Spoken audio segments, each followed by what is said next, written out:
வணக்கம் உறவுகளே. இந்த வீடியோவில் நம்ம பார்க்க போகிற சமையல் பார்த்தீங்கன்னா ஆட்டுக்கால் பாயாவும் ஆட்டுக்கால் சூப்பும் தாங்க செய்ய போகிறோம். கிராமத்து ஸ்டைலில் விறகடுப்பில் மண் சட்டியில் தாங்க செய்ய போகிறோம். இந்த சூப் பார்த்திங்கன்னா உடம்புக்கு அவ்வளோ பலங்க, எலும்புகளுக்கெல்லாம் ரொம்பவே நல்லது. இது இட்லி, இடியாப்பம், தோசை இது கூடலாம் வச்சு சாப்பிட இந்த இடியாப்பத்து கூட இந்த பாயா சூப்பராக இருக்குங்க. இட்லி கூடயும் நல்லாயிருக்கும். இந்த சூப் பார்த்திங்கன்னா நல்லா குளிர்காலம், உடம்பு சரியில்லாத சமயத்தில், கை கால் முறிவு ஏற்படுற நேரத்துல எல்லாம் ஆட்டுக்கால் சூப்புங்கிறது நல்ல ஒரு சூப்பராக இருக்குங்க. அதுவும் குளிர்காலத்துக்கும் நல்லா சாயங்கால நேரத்தில் வச்சு சாப்பிட சூப்பராக இருக்கும். இதெல்லாம் எப்படி செய்கிறோம்னா வீடியோ ஸ்கிப் பண்ணாமல் பாருங்கள். இப்போ தான் நம்ம சேனலுக்கு முதல் முறையாக வரீங்கன்னா லைக் பண்ணிவிட்டு சப்ஸ்கிரைப் பண்ணிவிட்டு பாருங்கள். வீடியோ ஸ்கிப் பண்ணாமல் முழுசாக பாருங்கள் ப்ளீஸ். இப்போ வந்து ஆட்டுக்கால் பார்த்திங்கன்னா 4 கால் எடுத்திருக்கேன். இதை வந்து நல்லா சுத்தமாக வெட்டி நம்ம பொசுக்கி வெட்டி வாங்கிட்டு வந்து ஒரு அரை மணி நேரம் சுடு தண்ணியில் ஊற வச்சு நல்லா தேய்ச்சி கழுவி எடுத்து வச்சுருக்கேங்க. இந்த சூப்பு செய்கிறதுக்கு தேவையான பொருட்கள் ஃபஸ்ட்டு நோட் பண்ணிக்கோங்க. சின்ன வெங்காயம் 50 கிராமுங்க, இஞ்சி, பூண்டு, தக்காளிங்க. எந்த அளவுக்கு தண்ணி வைக்க போகிறீங்களோ அந்த அளவுக்கு இந்த ஸ்பைசஸ் எடுத்துக்கோங்க. மிளகு 1.5 ஸ்பூனுங்க, ஜீரகம் 1/2 ஸ்பூன், கசகசா 1/2 ஸ்பூன், சோம்பு 1/2 ஸ்பூனுங்க.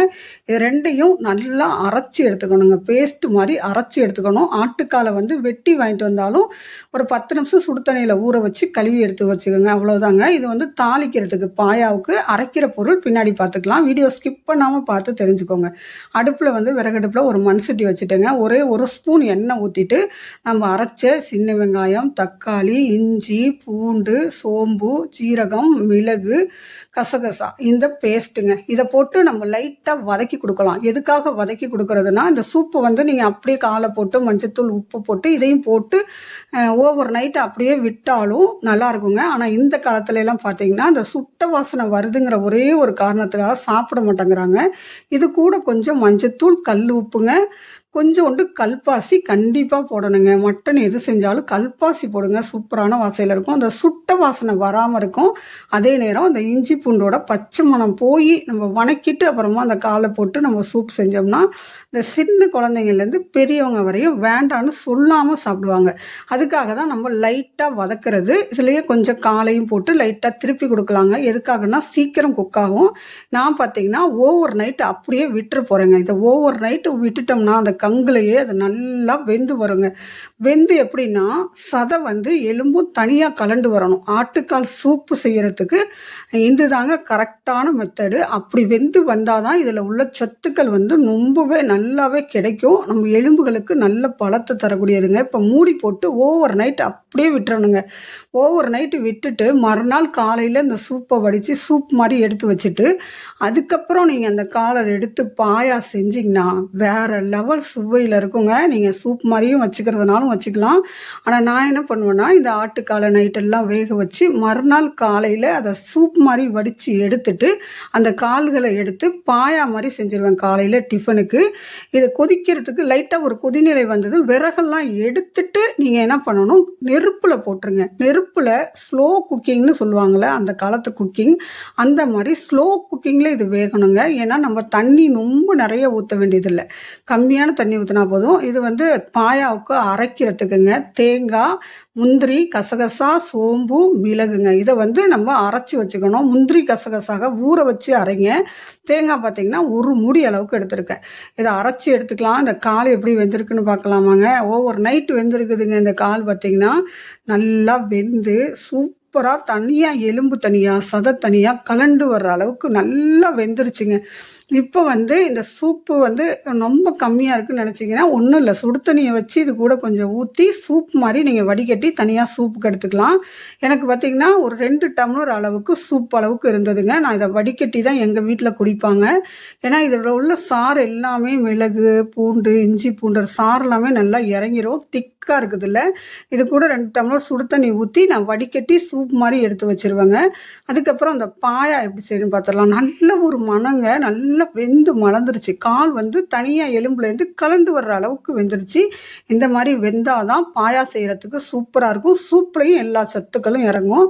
இப்போ பாயா செய்கிறதுக்கு வந்து இருப்பு சட்டி வச்சுருக்கேங்க. அடுப்பில் கொஞ்சம் எண்ணெய், பட்டை, கிராம்பு, கூட 2 வரமிளகாங்க. இதுக்கு மசாலா எதுவுமே கிடையாதுங்க. நம்ம இதுக்கு வந்து காரத்துக்கு தக்கன நீங்கள் பச்சை மிளகாவும் வரமிளகாவும் தாளிப்பில் சேர்க்குறது தான். ஒரே ஒரு சின்ன வெங்காயம் வந்து ஒரு 50 கிராமுங்க. ஒரு தக்காளி போட்டிருக்கேன். தக்காளி போடுறதுனாலும் போடலாம், ஸ்கிப் பண்ணுறதுனாலும் ஸ்கிப் பண்ணலாங்க. ஆனால் வந்து கொஞ்சம் தக்காளி போட்டிங்கன்னா கொஞ்சம் புளிப்பு சுவையோட சூப்பராக இருக்கும். இப்போ லைட்டாக வதக்கி கொடுக்கலாங்க. இதை வதக்கி கொடுத்துட்டு இஞ்சி பூண்டு பேஸ்ட்டு 1 ஸ்பூன் அளவுக்கு போட்டுக்கோங்க. 1 ஸ்பூன் அளவுக்கு போதும்.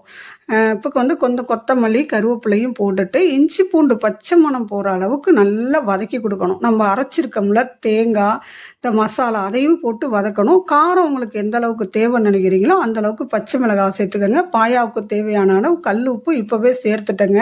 நம்ம ஜஸ்ட்டு ஒரு கொதி விட்டால் போதும். ஏன்னா ஆல்ரெடி கால் வந்து நல்லா வெந்துருச்சு.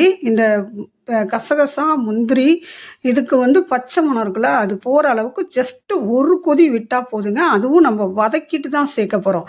அதை வதக்கிட்டு சேர்க்கும்போது பார்த்திங்கன்னா ஜஸ்ட்டு ஒரு கொதி விட்டால் போதுங்க. அந்த அளவுக்கு பிரமாதமாக இருக்குங்க. இதோட வாசனையே வேறு லெவலில் இருக்கும்.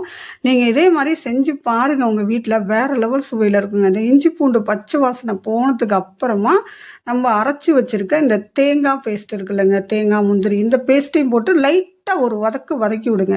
அப்போ எதுக்காகனா இந்த குக்கிங் டைம் வந்து நமக்கு ரொம்ப கம்மியாகும். நான் வந்து நல்லா அகலமான பாத்திரத்தில் வச்சதே உங்களுக்கு நல்லா தெரியணுங்கிறதுக்காக தான்.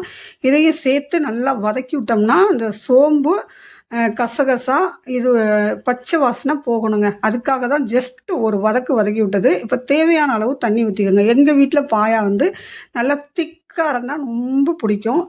இது வந்து இடியாப்பத்துக்கு தோசைக்கெல்லாம் பார்த்திங்கன்னா கொஞ்சம் தண்ணியாக இருக்கணும். ஆனால் இட்லிக்கு கொஞ்சம் திக்காக இருந்தால் தான் ரொம்ப நல்லாயிருக்குங்க. அவ்வளோ அட்டகாசமான மணத்தோடையும் சுவையோடையும் வாசனையோடையும் சூப்பராக இருக்குங்க. ஒரு முறை இதே மாதிரி செஞ்சு பாருங்கள். இப்போ வந்து தேவையான அளவு தண்ணி ஊற்றிட்டு கொதிக்க வச்சிடலாங்க. இப்போ சூப்பு வந்து நான் ஒரு 2 டம்ளர் சுடு தண்ணி ஊற்றிருக்கேன்.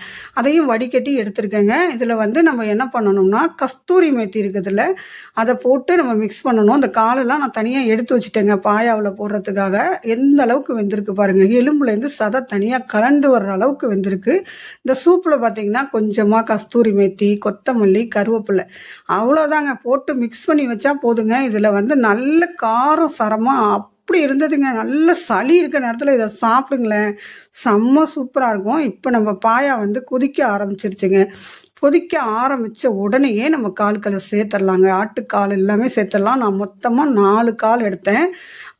அவ்வளோ குவான்டிட்டிக்கு நிறையவே இருந்ததுங்க. இது ஒரு 10 நபர் வரைக்கும் சாப்பிட்றலாம், அந்த அளவுக்கு குவான்டிட்டி இருந்தது. ஆட்டுக்காலை போட்ட உடனேயே நம்ம கஸ்தூரி மெத்திங்க, வெந்தயத்தோட காய்ந்த இலைகள் இருக்குல்லங்க, அது கொஞ்சம் மேலாப்பில் போட்டுவிட்டேன். ரெஸ்டாரண்ட் டேஸ்ட்டில் வரும். கொஞ்சோண்டு கருவேப்பிலை, கொத்தமல்லிங்க, இதை தூவிட்டு எடுத்து பரிமாறுனா அருமையான டேஸ்ட்டில் நம்ம பாயா ரெடிங்க. உங்கள் வீட்லேயும் இதே மெத்தடில் செஞ்சு பாருங்கள். அட்டகாசமான சுவையில் இருந்தது. எங்கள் வீட்டில் அப்படியே ருசித்து என்ஜாய் பண்ணி சாப்பிட்டாங்க. அந்த எலும்புகள் கூட கடித்து சாப்பிட்ற அளவுக்கு மிதமாக வெந்திருந்ததுங்க. இந்த தோல்லேருந்து எலும்பு கலண்டு வர்ற அளவுக்கு சதை சாஃப்டாக வெந்திருந்தது. இந்த அளவுக்கு அது வெந்து வரும்போது தாங்க இது உடம்புக்கு ரொம்பவே நல்லது. இதில் வந்து நிறைய கொலாஜின் இருக்குது. அதனால் ஸ்கின்னுக்குமே ரொம்ப நல்லது. வயசு பிள்ளைங்கள்லாம் பார்த்திங்கன்னா இதில் அந்த சுட்ட வாசனை வருதுங்கிற ஒரே ஒரு ரீசனுக்காக சாப்பிட மாட்டேங்கிறாங்க. ஆனால் நம்ம ஸ்கின்னை பளபளப்பாக்குற அந்த கொலாஜின் சத்து பார்த்திங்கன்னா ஆட்டுக்காலில் தாங்க நிறைய இருக்குது. சுகர் பேஷண்ட்டு, ப்ரெஷர் பேஷண்ட்டு, இப்படி எல்லாருக்குமே இதை தைரியமாக கொடுக்கலாம். ஏன்னா இது ஒரு நைட்டு ஃபுல்லாக வேகிறதுனால இது நரம்புகளையும் எலும்புகளையும் பலப்படுத்துகிற மாதிரி சத்துக்கள் தான் அதிகம் இருக்க தவிர நிறைய இதில் வந்து அந்த நல்ல வெந்ததுக்கு அப்புறம் பார்த்திங்கன்னா இதில் வந்து நிறைய பேட் கொலஸ்ட்ரால் கிடையாது. ஆட்டுக்கால் வந்து அப்படியே நீங்கள் சூப்பு நைட்டு அடுப்பில் வேக வச்சுட்டு காலைல வடித்து பார்த்திங்கன்னா நம்ம எண்ணெயே ஊற்றலைனாலும் சலசலன்னு இருக்கும். ஆனால் அதை சாப்பிட்டா ஒன்றுமே பண்ணாதுங்க. அது ஏன்னா வெந்ததுக்கு அப்புறம் அது உடம்புக்கு ரொம்பவே நல்லது. எலும்புகளையும் நரம்புகளையும் பலப்படுத்துகிற நம்ம ஆட்டுக்கால் பாயா அட்டகாசமான முறையில் ரெடி ஆயிடுச்சுங்க. எந்த அளவுக்கு இதோட எலும்புகள் வெந்திருக்குன்னு பாருங்கள். நம்ம போடும்போதே பாருங்கள் இந்த சதையும் எலும்பும் தனியாக கலண்டு வந்துருச்சு. இதை இட்லி கூட வச்சு சாப்பிட்டா வேறு லெவல் சுவையில் இருந்ததுங்க. இடியாப்பம் தோசை கூடயும் சூப்பராக இருக்கும். எங்கள் வீட்டில் செஞ்சு என்ஜாய் பண்ணி சாப்பிட்டோம். உங்கள் வீட்லேயும் செஞ்சு என்ஜாய் பண்ணி சாப்பிடுங்க. நம்ம சேனலுக்கு புதுசாக பார்க்குற நீங்கள் இப்போ சப்போர்ட் பண்ணுங்கள், லைக் பண்ணி சப்ஸ்கிரைப் பண்ணுங்கள். ரொம்ப பிடிச்சதுன்னா இந்த வீடியோ மறக்காமல் ஒரு ஹை பாயிண்ட் கொடுங்க. இந்த வீடியோ முழுசாக பார்த்த எல்லாருக்குமே ரொம்ப நன்றிங்க. தேங்க்யூ.